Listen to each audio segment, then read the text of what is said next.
Assalamualaikum warahmatullahi wabarakatuh. Anak-anakku sekalian, pada kesempatan ini kita akan mempelajari materi kehidupan masa bercocok tanam dan perundagian. Ya, yang pertama adalah kehidupan masa bercocok tanam. Setelah mempelajari materi ini, diharapkan kalian dapat mendeskripsikan kehidupan masyarakat awal Indonesia pada masa bercocok tanam. Pada awalnya, masyarakat mengenal bercocok tanam dengan sistem huma atau berladang. Berhuma adalah membuka hutan dengan cara membakar, lalu dibersihkan untuk ditanami. Jika sudah panen dan tanahnya sudah tidak subur lagi, mereka akan berpindah tempat dan membuka hutan kembali. Nah, sambil menunggu panen, mereka juga berternak. Mereka hidup menetap hanya sementara menunggu panen atau biasa disebut semi-nomaden. Kemudian dalam bidang kepercayaan, pada masa bercocok tanam, sudah mengenal kehidupan kepercayaan yaitu animisme dan dinamisme. Animisme adalah kepercayaan yang meyakini bahwa roh mendiami benda-benda tertentu. Contoh animisme ini adalah upacara kenduri panen dengan memanggil roh pertanian. Kemudian dinamisme adalah kepercayaan yang meyakini bahwa ada kekuatan gaib pada benda-benda tertentu.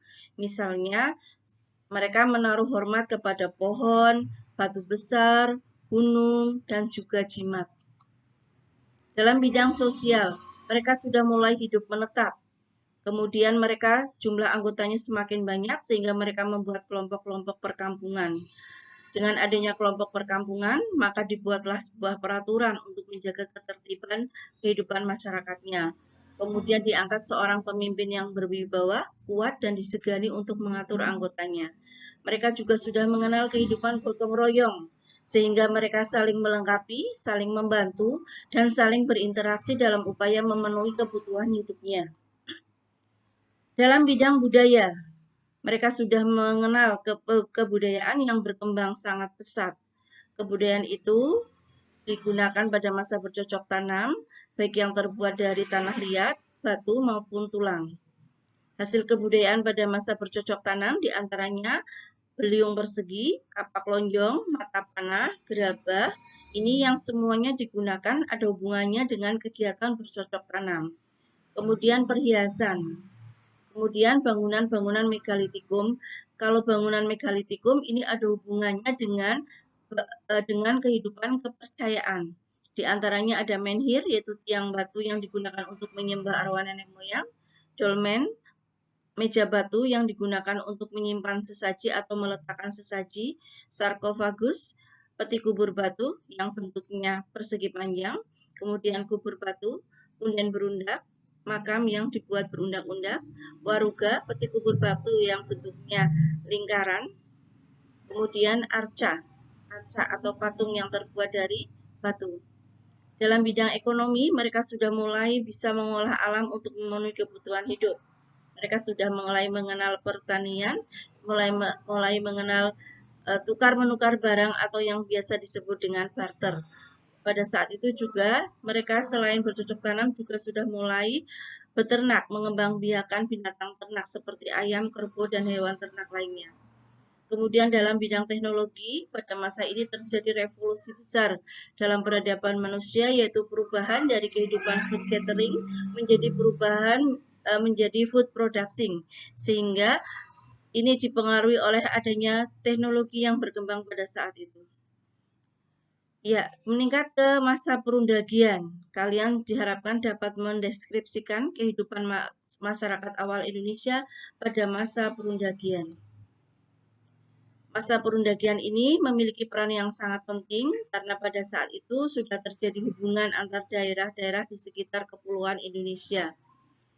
Masa perundagian ditandai dengan adanya keterampilan untuk membuat alat-alat yang terbuat dari logam yang digunakan untuk memenuhi kebutuhan sehari-hari seperti bertani, peralatan upacara, dan juga berburu. Pada saat itu juga sudah dikenal kepercayaan yaitu animisme dan dinamisme. Dalam kehidupan sosial, jumlah penduduknya semakin bertambah. Mereka sudah mengenal adanya persawahan.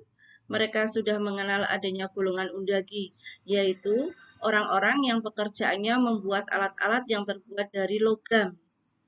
Kemudian pada masa ini peradaban semakin teratur, pembagian kerja semakin kompleks, di mana perempuan tidak hanya bekerja di rumah tetapi juga berdagang di pasar karena pada saat ini sudah mengenal perdagangan. Ya.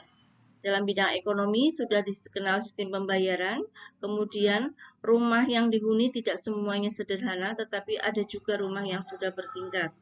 Kegiatan ekonominya sudah maju dan berkembang, dimulai dari bidang perikanan, pertanian, kerajinan tangan, dan lainnya. Disinilah mulai kegiatan jual beli. Kemudian tatanan penduduk juga semakin rapi, tertib, dan terpimpin. Dalam bidang teknologi dimulainya zaman logam pada masa pendakian itu. Kemudian mereka sudah mengenal teknologi yang sangat tinggi karena untuk melebur logam itu dibutuhkan sebuah cara-cara khusus yang belum dikenal sebelumnya. Logam harus dipanaskan, kemudian dicetak dengan menjadi perkakas-perkakas yang diperlukan.